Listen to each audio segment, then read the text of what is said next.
I la guerra també té conseqüències econòmiques i els preus continuen pujant. L'IPC avançat del mes de febrer s'hauria incrementat un 6,1% respecte al mateix mes de l'any anterior. Són 2 dècimes més si ho comparam amb el mes de gener. L'Institut Nacional d'Estadística ho atribueix principalment a la pujada del preu de l'electricitat i dels aliments. La inflació, diuen els nutricionistes, està canviant els hàbits a l'hora de fer la compra. Mirant més el preu i triant manco productes frescos. Els pagesos també ho han notat. Reconeixen que han hagut de pujar els preus per l'increment dels costos de producció.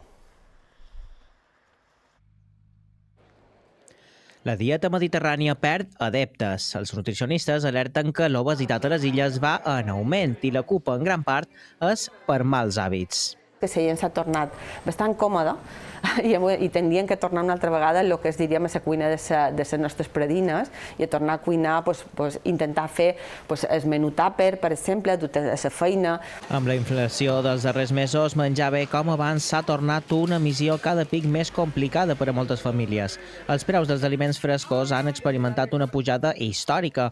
Per això, els hàbits alimentaris estan canviant i cada vegada més persones opten per menjar productes de menor qualitat. La gent no té temps, no té puesto per emmagatzemar els aliments dins les seves cuines i se'n va a cercar el que més econòmicament li convé tant de l'obès com d'espai o de rapidesa per poder fer.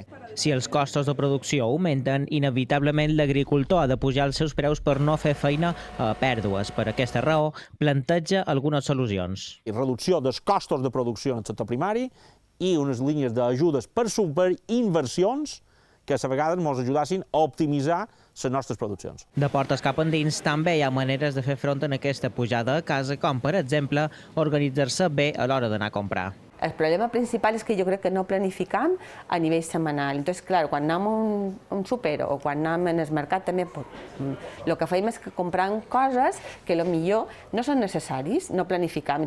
Els experts avisen, és important recuperar els bons hàbits alimentaris per no superar la barrera de la meitat de la població amb problemes de sobrepès.